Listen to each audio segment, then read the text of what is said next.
आज का वचन, तूफानों के बीच मसीह की शांति। जय मसीह की। आज हम परमेश्वर के जीवित वचन से एक ऐसी सच्चाई को देखेंगे जो आपके जीवन को देखने का नजरिया बदल देगी। आज का हमारा मुख्य पाठ मरकुस 4 अध्याय 35-41 पद पर आधारित है। कल्पना कीजिए, शाम का समय है। प्रभु यीशु दिन भर भीड़ को शिक्षा देने के बाद थके हुए हैं। वे अपने चेलों से कहते हैं, आओ हम पार चले। यहाँ एक बहुत बड़ी आत्मिक गहराई छिपी है। जब यीशु कहते हैं कि पार चलना है, तो इसका मतलब यह है कि चाहे बीच में कुछ भी हो जाए, अंत में आप सुरक्षित दूसरे किनारे पर पहुंचेंगे, क्योंकि यह शब्द स्वयं सृष्टि के मालिक के हैं। लेकिन जैसे ही नाव बीच समंदर में पहुंचती है, अचानक एक भयानक आंधी उठती है। लहरें इतनी ऊंची उठने लगती हैं कि नाव पानी से भरने लगती है। चेलों में से कई अनुभवी मछुआरे थे, उन्होंने अपनी जिंदगी समंदर में बिताई थी। लेकिन ये तूफान इतना डरावना था कि उनके अनुभव और उनकी ताकत ने जवाब दे दिया।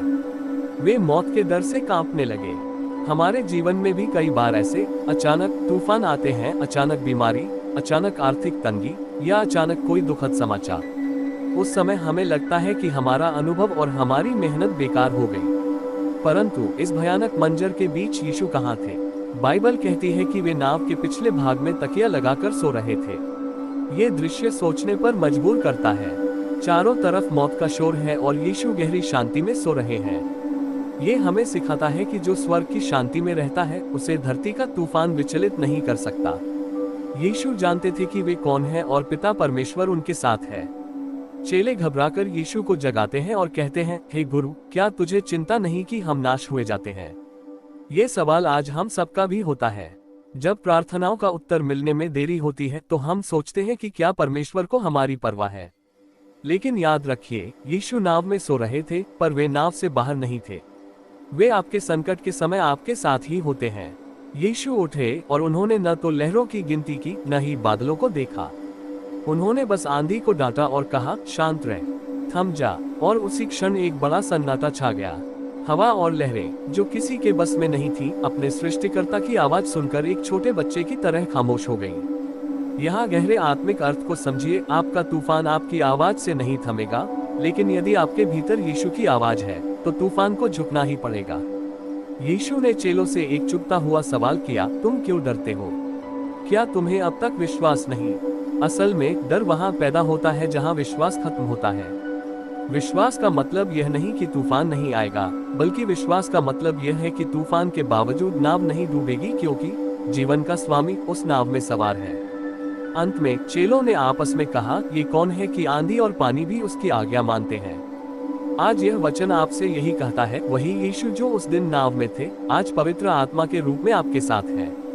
वह आपके कैंसर से बड़े हैं, वह आपके कर्ज से बड़े हैं, वह आपकी हर मानसिक परेशानी से सामर्थी है। इसलिए आज लहरों को देखना बंद करें और उस पर ध्यान लगाएं जो लहरों के ऊपर चलता है। यदि यीशु ने कहा है कि पार चलना है, तो आप पार होकर ही रहेंगे। अपनी आंधी को मत बताएं कि आपकी मुसीबत कितनी बड़ी है, बल्कि अपनी मुसीबत को बताएं कि आपका यीशु कितना बड़ा है। आमीन। आज के वचन का निचोड़, मनन के बिंदु। यीशु का वादा हमारी मंजिल है। जब यीशु ने कहा, आओ हम पार चलें, तो उन्होंने यह नहीं कहा कि रास्ता आसान होगा, बल्कि यह सुनिश्चित किया कि हम दूसरी तरफ पहुंचेंगे। आपके जीवन की मंजिल आपकी परिस्थितियों पर नहीं, बल्कि परमेश्वर के वादे पर टिकी है। तूफान का मकसद आपको डुबाना नहीं है। तूफान अक्सर ये दिखाने के लिए आते हैं कि आपका भरोसा किस पर है। चेलों ने अपनी ताकत पर भरोसा किया और डर गए, लेकिन जब उन्होंने यीशु को पुकारा, तो उन्होंने एक नया चमत्कार देखा। तूफान आपको नाश करने के लिए नहीं, बल्कि परमेश्वर की महिमा दिखाने के लिए आपकी नाव में अनुमति दिए जाते हैं। मसीह की शांति बाह्य नहीं, आंतरिक है। नाव पानी से भर रही थी, फिर भी यीशु सो रहे थे। ये हमें सिखाता है कि असली शांति वह नहीं है जहां समस्या न हो, बल्कि असली शांति वह है जहां समस्याओं के बीच भी आपके मन में मसीह का सुकून हो।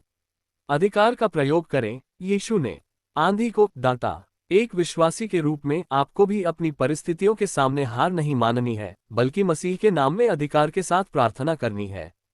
आपकी प्रार्थना में वह सामर्थ्य है जो असंभव को शांत कर सकती है।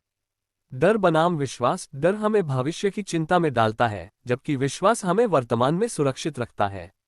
आज अपने आप से पूछें, क्या मेरा डर मेरी नाव चला रहा है या मेरा विश्वास?